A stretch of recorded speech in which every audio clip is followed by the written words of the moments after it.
Hey guys, Risso Audette here, and today I'm bringing you Yugioh So More Stories. I probably might never end this thing. Yugioh So More Stories. Terminal, the final showdown.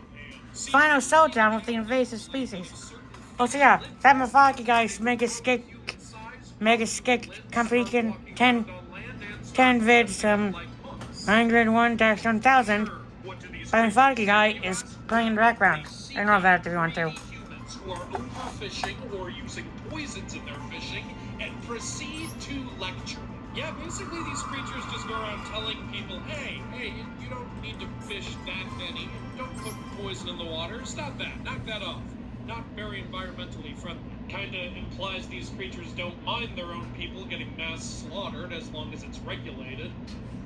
Professional. Also, in the stories I've read about these things, the people they encounter usually don't notice that they're not human. Because I guess people are idiots. Tell us what happened the night you were attacked. I was asleep. I thought I was dreaming. Then the woman just chopped all of it off. God knows if you will go back. That's Cass playing the background there. I'm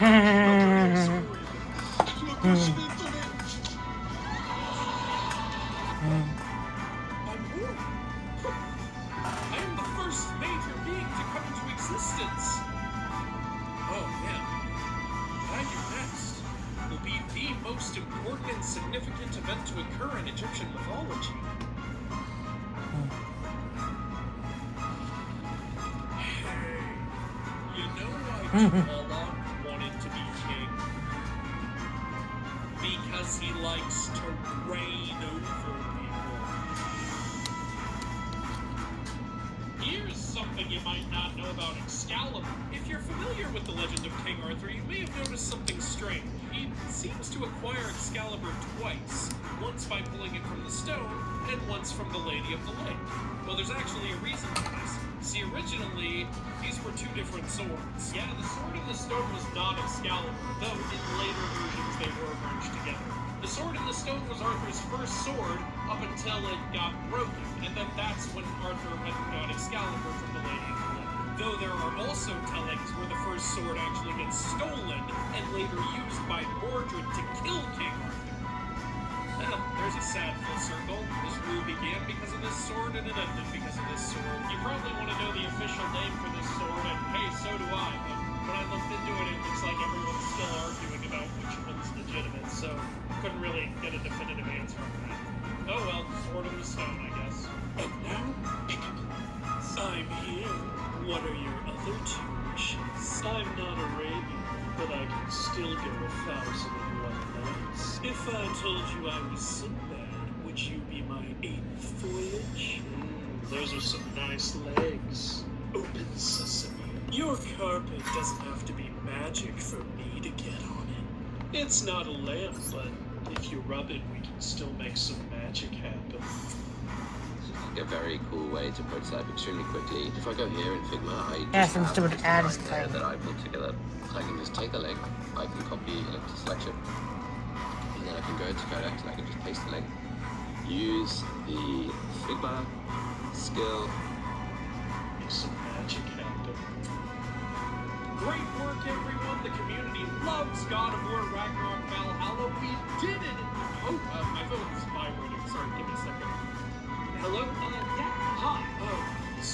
Look, buddy, I've had enough of your crap, okay? So far, all of your games have released finished. You have yet to implement any microtransactions at all, and now I hear you added in an expansion for free? I can only assume that was an accident. No, we did it on purpose because we're already highly successful and we wanted to put out a love letter to our fan base. Are you insane? How do you plan on making money? Putting out quality products and maintaining community trust? Okay, now you're just making up words. Dude, never stop to think the way you do business is wrong. Right or wrong doesn't matter. What matters is money. But thanks to what you keep pulling, you're showing the community that there is no excuse whatsoever for the anti-consumer stuff we keep doing. You're making us look bad. I think you make yourselves look bad. Now you listen here. No. Woo! What are we supposed to do now? Good games, you're fired. Hey, What did Adam say on the night before Christmas? It's Christmas Eve. Merry Christmas. So here's a mythical creature who's probably just a homeless guy, to be honest. The Bellsnickle from Germany. The Bellsnickle is an equivalent of Santa Claus, only instead of a nice red suit, he wears tattered clothes, furs, and sometimes a mask. His pockets are filled with desserts and mixed nuts for the good children. The bad children, however, he beats with a stick, similar to Krampus. Surprising number of Christmas characters who beat children. He also sometimes has the good children sing songs for him in exchange for the desserts. Okay? And also, if the kids take the desserts too quickly, he'll sometimes beat them with a stick too. Dude's really just looking for any reason. You know, call me crazy, but if I were a kid and a stranger came up to me wearing tattered clothes and a mask and told me to start singing in exchange for treats, I'd probably GTFO. Who are you? Oh, crap. Alright, I'm Santa. But you're not wearing a red suit. Yeah, I used to wear that, but then I realized my whole job revolves around me not being seen, so that's the point in dressing up, so now I just wear whatever. But your hair and beard are white. Kid, I'm immortal, so my hair doesn't turn white. I don't know why people think that. Oh, you are fat. Hey, I'm working on it. So, do I still get Christmas presents? Yep, but only if you go back to your room. Okay. Works every time. Working. Now, son, did you remember to feed the little lamb? Actually, Dad, could I not spend time with the little lamb anymore? Is something wrong? He's freaking me out lately. I feel like I'm losing my mind. Why? What's going on? Hey, what do you call Odin when he leaves his house? Showdown. Fun fact, did you know there is a god of the new year? Well, okay, there's probably several, but one of them is the Roman god Janus. Janus was god of many things, including duality, transitions, and time itself. So, yeah, naturally he'd be associated with the new year. I mean, we're transitioning from one year to another, and time.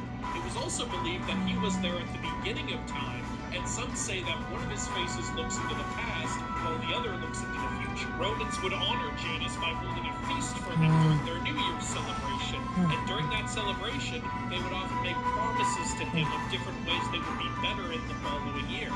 Yeah, the origin of the New Year's resolution. His name is also where we get the word January, the first month of the year. How perfect is that? Even though the Roman New Year began in March. Weird. This man in front of me is named Mr. D. He's wearing a tiger pattern shirt. There's satyrs everywhere. He's talking about wine. Wait a minute, he's the god Dionysus! Wow, that's a really cool reveal. Hey, Percy, see that guy? That guy's Dionysus. A bit of a rushed pace, though, doesn't it? I mean, shouldn't we? Which is more fun for myth fans. We don't have time for that. We only have 8 episodes. Why don't we just make the episodes longer? No, now let's get moving. You've got a quest to do. What? But we just got to camp. I said move it. Hey, Zeus, we need to talk. Sorry? Who the hell are you? I'm your wife! Hera? We have 3 kids together. You forced yourself on me? In the form of a cuckoo bird. Oh, yeah, that one! Oh, man, that was so funny. Good times. I hate you. Hey, what is the scarab god's favorite drink? Capri Sun. What? You don't like my Capri pun about Capri Sun? This is Pam. Pam gets you moving forward. Sue gets you laughing at your mistakes. Sam gets you right on target. Julie gets you balanced. LL Bean Outdoor Discovery Programs. We get you outside. The line at which these rights need to be granted is once you cross sentence, right? So Claude 1. So here's a mythical creature who exists. The Makuraigeshi from Japanese mythology. Yep, Japan again. It's the country that keeps on giving. This creature resembles a sort of childlike demonic ghost who appears when you're asleep. tell you what this creature does. Oh my god, you are not ready for this. This is just a whole new brand of evil right here. This creature comes into your room while you are sleeping and defenseless and proceeds to turn your pillow over. No exaggeration. Thanks for this pure malevolence, some people wake up to find that their pillow placement has changed. Sometimes the pillows are even down by their feet. Monsters! But it gets worse. Sometimes these creatures will go so far as to turn the whole person over, so they wake up in a different position than they slept in. Hey, Japan, what are you doing? Seriously, people shift in their sleep. Just leave it at that. Not every mundane thing needs a mythical explanation. You should never say the word Wendigo, because saying that will attract its evil attention and it will come for you and kill you. Oh wait, I just said it! Someone has said my name and conjured me. I shall now track them down and kill them. They are currently... Oh, they're in Europe. I'm in North America, that's... no matter, I shall find a way to get there. Last-minute flights are so expensive. I could save a lot if I book one 2 months from now. But if I wait that long, it kind of defeats the purpose. Wait, I have to pay extra for a carry-on now? When did that stop? So the YouTube channel recently hit 1 million subscribers. Thank you for that, by the way. And I am personally a big believer that you should reward yourself when you hit certain milestones. Now, I never outgrew my love of Legos, so whenever the channel hits a certain number, like 50k or 100k and so on, I buy myself a big Lego set. And since the channel's myth-related, the sets usually are too, like the Monkey King Warrior mech, Ishu, or Thor's hammer. You get the idea. So, what do I get myself for hitting 1 million subscribers? I mean, that's a big deal, so the set's gotta be a big deal too. Well, after looking around, I think I found the perfect set to commemorate it. The Roman Colosseum set. Not only a huge set, but a huge part of Roman history and culture. One of the 7 wonders of the world. It's perfect. So I chose this Spider-Man set because I wanted. Thanks again for the 1 million, I appreciate you guys. I have a question about Baldur. See, in the tale of Baldur, after he died, Hel said she'd bring Baldur back to life if all the beings in existence cried for him. And then the story says that his mother Frigg did get every being in existence to cry for him, except for one old woman who may have been Loki in disguise. So the mission failed, they didn't bring him back, but the story specifically says that old woman was the only being not to cry for Baldur. So, does that mean even the enemies of Asgard cried for Baldur? The ones who, are hoping to bring about its downfall? The ones who will fight against them at Ragnarok? Did Frigga go to Muspelheim and get the fire giants to cry for him? Even Surt? Can fire giants cry? Can tears exist in Muspelheim? Why would Surt, who was spending all his time getting a sword ready for Ragnarok, stop to cry for one of his enemies? And how would that even work? What do you think? Fun fact. Ever heard the term low end of the totem pole? It's an expression people typically use to refer to someone who's unpopular or unimportant. Like, Jeff, yeah, he's on the lower end of the totem pole. Or, dude, you're moving up the totem pole. You're at the higher end now. My friend's going down. He's really falling down this totem pole. Well, the funny thing about that expression is it is 100% incorrect. In Native American culture, the lowest character on the totem pole was actually the most important and prestigious one. It's the one that's at eye level with everyone. It's also the one bearing the weight of all the other characters on the totem pole. There would be no pole without the lowest character. So, yeah, next time some jerk says you're at the low end of the totem pole, realize that they're actually complimenting you and they're stupid. Sire, I think the people would appreciate it if we came up with a new religious ceremony to honor the gods. You got any ideas? Well, I could jack off. What? Well, think about it. I mean, I could strip down until I'm completely naked and then just start beating my... That's not a ceremony, that's just something you already do 4 times a day. Makes you watch. Alright, then how about we do it in the sacred river? Yeah, I'll shoot my seed into the water that everyone uses. Well, that's disgusting. But see, the issue with that, among many, is we're kind of looking for a ceremony that can involve the whole kingdom. Well, that's no issue. They can watch me jack off. Oh my god! I catching on. No, that's not gonna catch on. Cutting you off, buddy. We'll need water for the rest of the night. Oh, no. When Greek people fall in love, do you think they blame the god of love, or do you think they blame the projectiles he shoots at people? Well, I guess either way they'd be blaming Eros. Here's something you might not know about Disney's Hercules. Remember when Disney used to make a bunch of direct-to-DVD sequels to their movies? Well, we almost got a sequel to this film called Hercules 2: The Trojan War. See, in this film it would have been revealed that Hercules and Helen were actually old friends, and Paris of Troy was going to be the villain who kidnaps Helen. And when Hercules finds out about this, he joins the Greeks to try to save her. The movie actually never even made it past the proposal stage, because during that, a new Disney CEO took over and he decided no more DVD sequels. You may think we missed out on something here, but I've seen a lot of the DVD sequels. Most of them are not good. Oh, and the movie was also going to have Hercules and Meg living together in Athens with a daughter named Hebe. Which is a little weird, because if you're a myth fan, you know that Hebe is the name of Heracles' fourth wife. What were you trying to say there, Disney? Hey, Heimdall! Centuries, where'd you been? I've been doing the job you gave me, remember? Standing at the Bifrost, spending every moment of my life watching for Ragnarok, so I can let you know when it starts. Oh, right. What about that? Oh, don't I feel special? Anyway, I just popped in to use the restroom, but while I'm here, is that a rooster? When did we get a rooster? Oh, we've had him for a while. He's a sacred rooster. What does that mean? Well, see, there are 3 magical roosters who will let out a deafening crow right when Ragnarok begins. And we got one. Pretty cool, huh? Odin? Yeah? If you have a bird that's going to crow right when Ragnarok starts, why do I need to constantly be watching all the realms for it? Oh. I guess you don't. Oops. Welcome into the drop presented by Discover.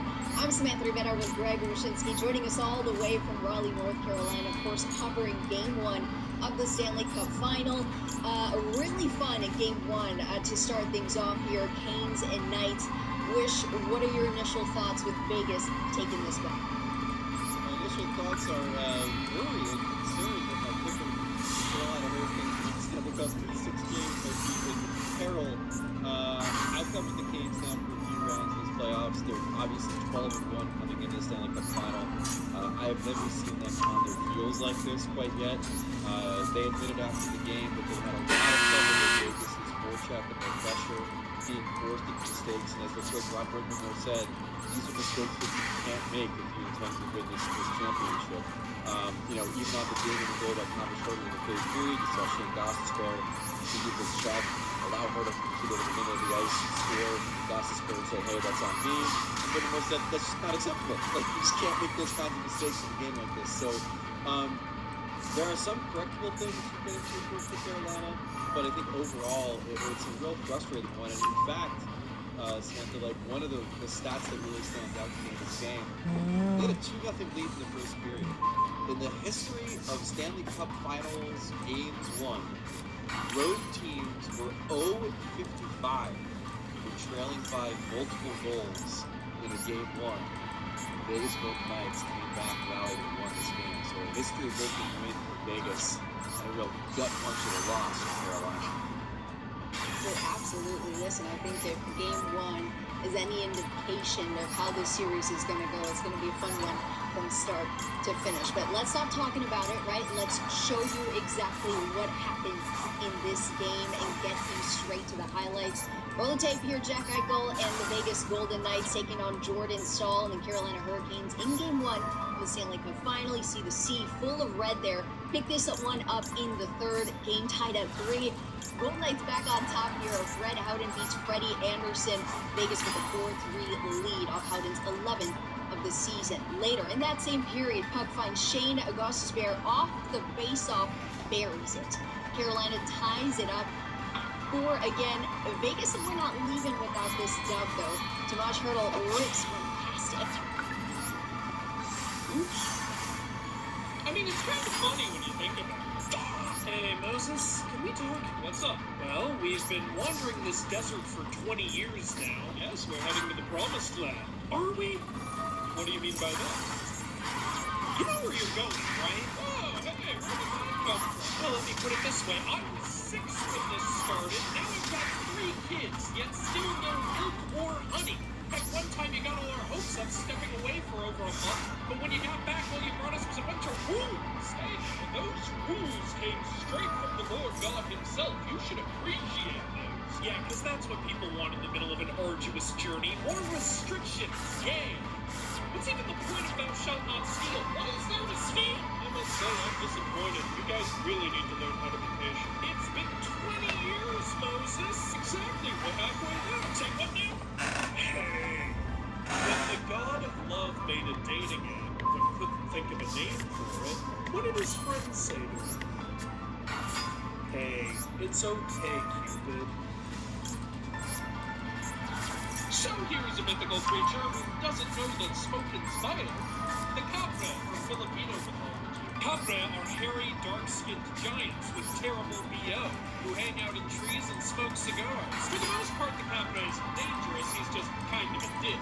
He likes to interfere with people's minds to get them lost in the woods, kind of similar to the Tikbalang or the Invasive. A capra will become very angry and dangerous if you chop down the tree it's living in, though, for obvious reasons. There are also some stories saying that the capra holds onto a little rock or egg, and if you manage to get it, it will grant wishes for you. Good luck with that. Capra are also known for catcalling. Yeah, they frequently hit on women who pass by their tree, and if they really like a woman, they'll follow her around and continue hitting on her. That's a whole new level of awkward. Large, hairy, stinky men with cigars who annoy people and catcall. No idea what could have inspired this. Okay, I'm just gonna get one, alright? It's just one, alright? How bad could one be? It's not that expensive. It's not, well, I mean, I have to get it a friend, right? I mean, who's you gonna talk to? Who's gonna get bored? And you know, what if they get sick of each other? You know, they need a third one. Honestly, I have 3. I might as well get the whole set, you know? I mean, why not? I mean, just complete it. I mean, and you know, they released a few more. You might as well. And, you know, honestly, money's not a problem for me. I can afford it. I mean, and it's not an addiction. Okay, Holmes. Show me houses with a 3-car garage. You need a 3-car garage. I have a question about Chang'e and Huyi. See, in Chinese myth, Chang'e and Huyi were 2 people who acquired an elixir of immortality, which they planned to share so they could both become gods together.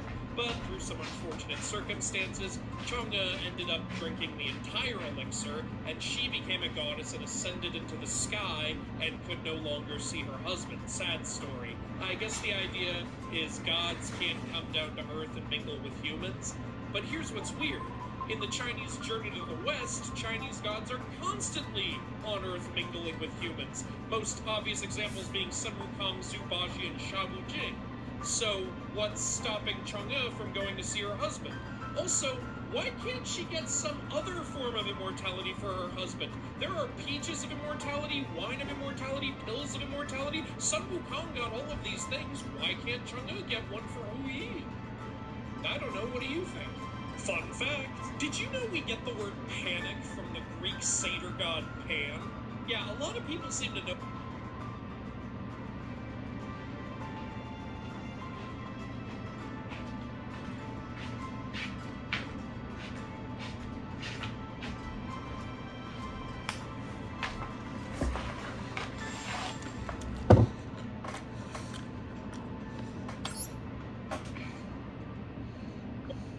About this character, but not a lot of people seem to know about a certain power he had.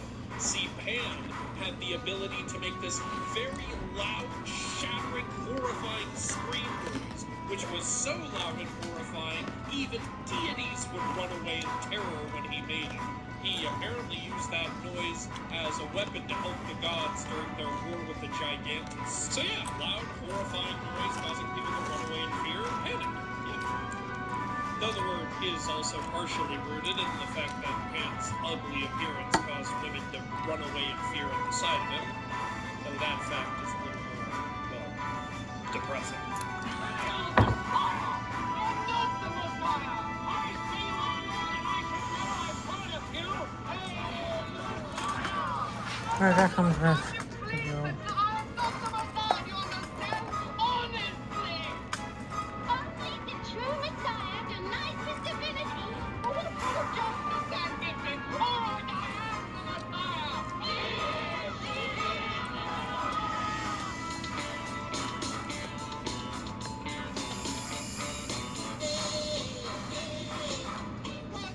Hey, what do Indian people say when they see a fire? Oh, the agony! Here's some stuff you might not know about St. Patrick. Did you know St. Patrick's Day isn't actually on his birthday? And he wasn't from Ireland? And his original name wasn't Patrick? And he didn't wear green? What a misconception. See, the man was actually born in Britain to two Roman parents, and his original name was that. He actually first came to Ireland because he was captured and sold there as a slave. He escaped and eventually returned as a missionary. When he became a priest, he took on the name Patrick, inspired by the Latin word for father, because obviously this man is a total dad. St. Patrick's Day is actually on the day he died, because in Catholicism, the day a saint dies is revered as when they ascend to heaven and don't have to deal with our BS anymore. The wearing green thing actually comes from the idea that green makes you invisible to leprechauns, who pinch people when they see them. Hashtag cancel. Yo mama's so fat, King Arthur's knights gather around. Yo mama's so dumb, she challenged Balor to a staring contest. Yo mama's so ugly, the Knuckleby ran away screaming. Yo mama's so broke, she has to catch a second leprechaun. Yo mama's so annoying, the banshees scream when she doesn't die. Yo mama's so dumb, when asked if she visits Camelot, she said, I don't know anyone named Cam. Yo mama's so ugly, when she got replaced with a changeling, her parents said, oh thank God. What if the gods had theme songs?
Oh,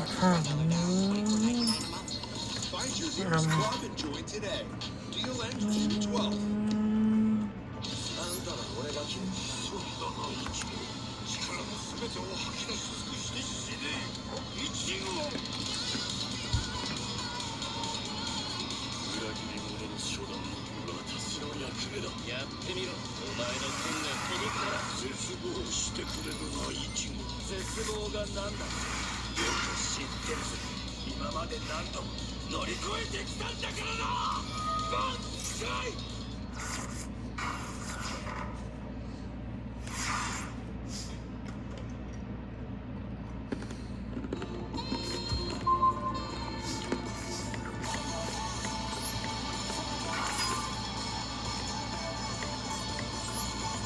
What if the gods had theme songs?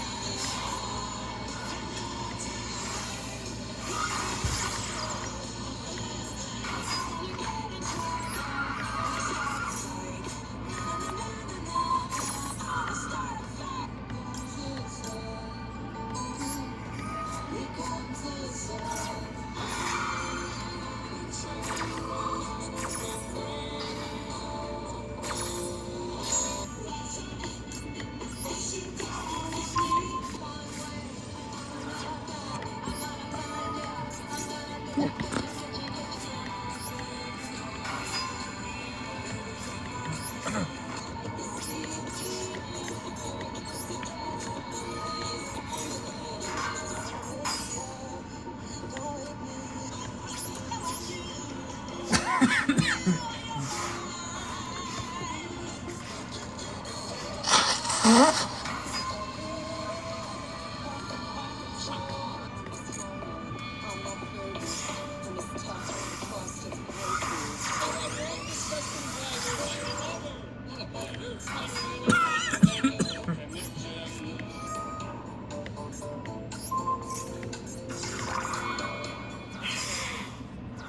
does Eris spend so much time arguing with people online?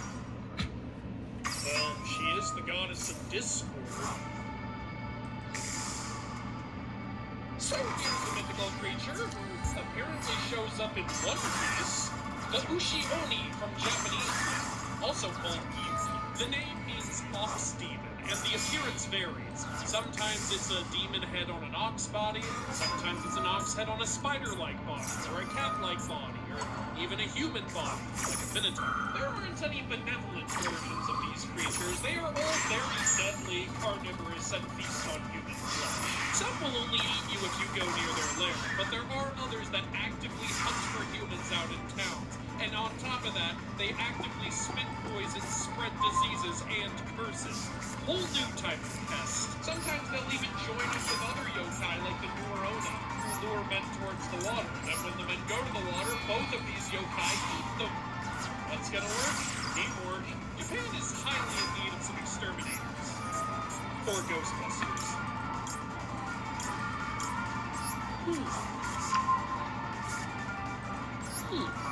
Interesting.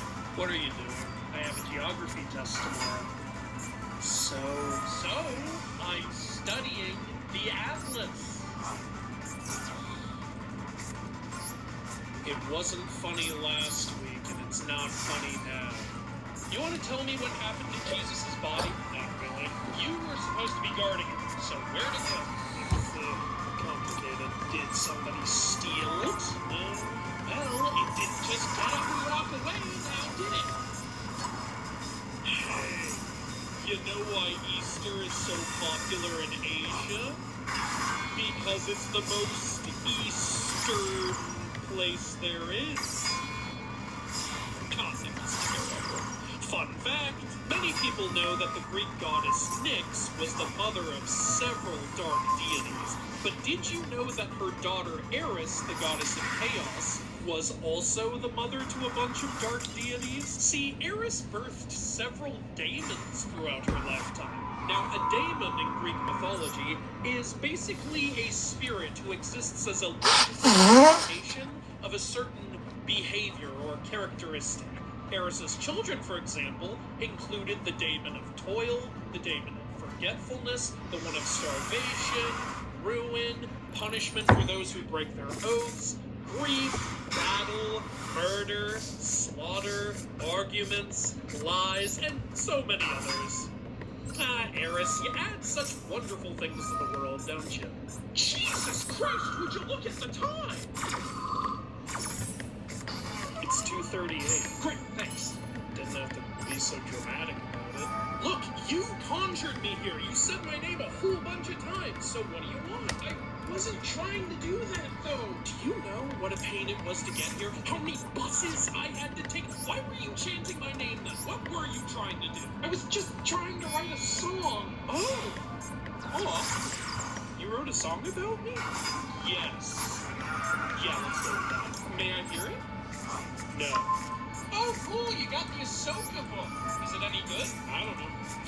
You don't know? What do you mean? I haven't read that one yet. Oh, okay, so you, just got it. Yeah, about 5 years ago.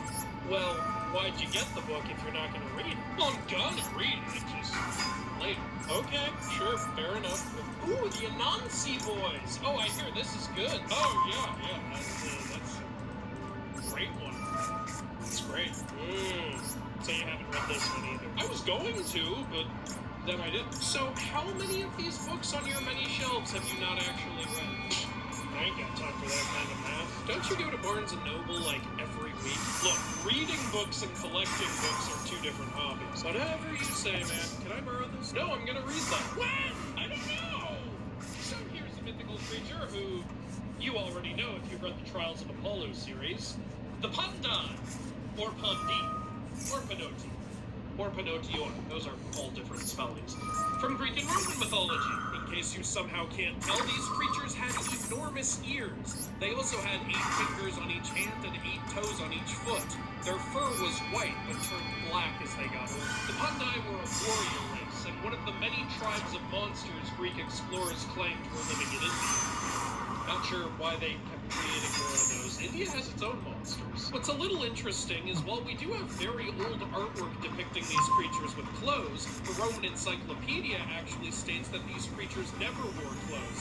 Instead, they would sometimes use their ears as clothing. They also used their ears as blankets, and some say they even used them to fly. They should suit up, hey, scribe, listen, I picked up this Odyssey book at the library, and it's a really great read. I know, yeah, but for some reason only the first couple chapters are in.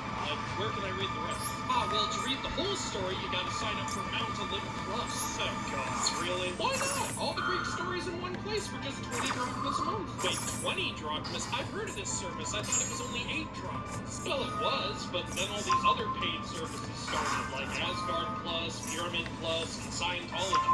We had to raise our prices to stay competitive. That's not how staying competitive works. Look, do you want the book or not? Well, I guess it would be nice to have it all in one place. I could read the Iliad, the Odyssey, and the Telegony. Oh, yeah. We don't have all of those. What? Well, we used to, but then the Iliad and the Telegony got swept up by other services. Still got the Odyssey? Okay, first of all, the Iliad and Telegony connect directly to the Odyssey, so you have an incomplete story. Please stop talking. Second, you now offer less than you used to, but you're charging more? But it's not just that, though. We also created thousands of new stories just for our service. And people like these new stories? Yeah! 2 or 3 of them. I do not see the value. Well, it's not about value. It's about you giving me more money. Please.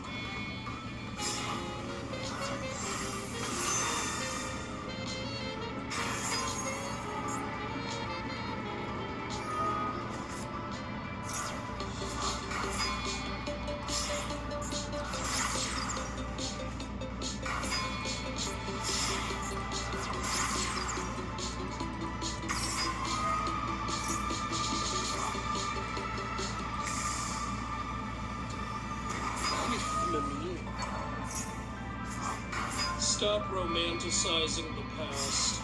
You've always been miserable. Here's something you might not know about Nike. A lot of myth fans these days know that Nike is the Greek goddess of victory, frequent symbol of the Olympics, and the shoe brand is named after her. But do you know who Nike's family is? Well, Nike's father was Pallas, the titan of battle, and her mother was Styx, the primordial spirit of the river Styx. After the Olympians defeated the Titans, Styx was concerned for the safety of their family, especially considering their direct relation to Pallas. So she told Nike and her siblings to go swear allegiance to Zeus immediately. So they did, and because they were the first gods to do so, Zeus made them his top enforcers. And who are Nike's siblings, you may ask? Well, she has a brother named Zealous, god of envy, a sister named Thea, goddess of force, and another brother named Kratos, the god of power. Yeah, might sound familiar. Nike basically became Zeus's right hand, which is why she's shown in his right hand in a lot of art. Okay, now remember, we are here to support Oedipus. He's going through a very tough time right now. What happened exactly? You don't want to know. Trust me, okay? He was made aware of something, and it really freaked him out. Hey, buddy. Oh. Hey, guys. Hey, what up, motherfucker? Ah! Dude, what? Hey, bro, I want to show you something. Okay. See, Athena and I have this creation contest going on, and I just made the coolest thing. Horses. See, the way they work is I've seen those before. No, you haven't. I just made them. Bro, that's the form Kronos took when he conceived Chiron, remember? Nuh-uh. Helios has a chariot pulled by 4 of those things. It's been around since before we were born. Selene has one, too. We see them literally every day and night. I'm not going to win this contest, am I? Be real surprised if you do. There's something I always wondered about Hindu avatars. See, sometimes in Hinduism, the powerful gods like Vishnu and Shiva want to come down to Earth for certain reasons, but apparently they can't come down to Earth in their full godly forms, I guess because that's too powerful. So they take on mortal forms instead, which is interesting, but the weird thing is, it doesn't seem like anything changes when they take on their mortal forms. Like, Vishnu's avatar Krishna was able to balance an entire mountain on his pinky when he was just a child, and his avatar Vamana was able to grow so large he inhabited literally the entire universe. If they still have access to that kind of power, what are they giving up when they become mortal? Like, they still seem like gods. In fact, a lot of people worship Krishna as a god, even though the whole point of Krishna was to live as a mortal. So, what even changes in between? Any ideas? So here's a mythical creature who gets their food in unorthodox ways. The Enko from Japanese folklore. These guys are similar to kappas in that they're small, hang out in the water, and have bowl-shaped depressions on their heads. But they're monkey-like instead of turtle-like, and have arms that can stretch out like Mr. Fantastic. Plus, they can shapeshift. They'll often turn themselves into dolls or human women or other stuff to mess with people. But they also attack, murder, and force themselves on people. They also hate cattle and attack any that come near their area. But they seem to have an aversion to metal for some reason, so you can't chase them off with farm tools. But what they probably love more than anything is to eat the livers of still living humans. And the way they get them is by reaching right up into your booty hole and tearing it out. What is with Japan and booty holes? Why are you so fascinated with that area? Welcome to Camp Half-Blood. Please state your name and parents. My name's Dick Johnson, and I'm a child of Priapus. Alright. Wait, Priapus? Isn't he the god of wieners? Yeah. Okay, yeah, I mean, well, makes sense given what he's the god of. I'm surprised we don't have more of these. Any special powers? Yeah. Oh god, there it is. So, you can just do that on command. Yep, that's what the old man gave me. Okay, well, I get it. You can stop now. I can't, actually. You can't? Nope. Oh god. Oh, come on, man. Answer the door quick before she drains all the meat out of your body. Oh, hey, man. Not a good time. I'm kind of on a date. That's why I'm here, dude. We just found out your girlfriend is a Nikusui. What does that mean? Well, it means meat sucker. Really? Yeah, see, a Nikusui comes into a man's room at night and tries to suck him dry. Oh, hell yeah. What? Oh no, bro, that's not what This is nothing like what you said. Hey, here's another thing that doesn't make sense in Greek mythology. You know how after the Greek gods fought the Titans in Greek myth, Gaia eventually got mad at the gods and then birthed the giants, or the gigantes, to fight the gods? Well, do you know who the father of those giants was? Now, some authors, like Hyginus, say that the giants were children of Gaia and Tartarus. That makes sense, no problem there. But others, like Pseudo-Apollodorus, who is very well respected, say that the giants were children of Gaia and Uranus. Yeah, the same guy who fathered the Titans. How the hell does that work? Didn't Gaia betray Uranus way earlier? How are they still having kids together? And even if Uranus wants to, didn't Kronos castrate him? How can he still impregnate her? What happened? Did she pull his seed out of the ocean or something? Fun fact, did you know the Aztecs believed that your relationship with dogs would decide your fate in the afterlife? The majority of people who died in Aztec culture were believed to go to Mictlan, an underworld with 9 levels you had to get through. And the first level required you to cross a river that was way too intense to cross on your own. So how the heck do you get across? Well, the area is also inhabited by several dogs called the Shorloid Sweetlet. And if you were nice to dogs in life, one of them would help you get across the river. But if you weren't, well, they wouldn't. And then you'd just be wandering aimlessly for all eternity. There are variations of this belief, like some people actually buried their dead with their pet dogs so that that dog would guide them in the afterlife. Either way, the Aztecs seem very pro-dog, and I think that's something we can all get on board with. At least I hope we can. If not, what if the gods had theme songs?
Internet and mobile price won't change for 5 years. That's 5 New Year celebrations, 5 Valentine's Days, 5 4th of Julys, 5 Halloweens, 5 Thanksgivings, and 5 summers that go by too fast.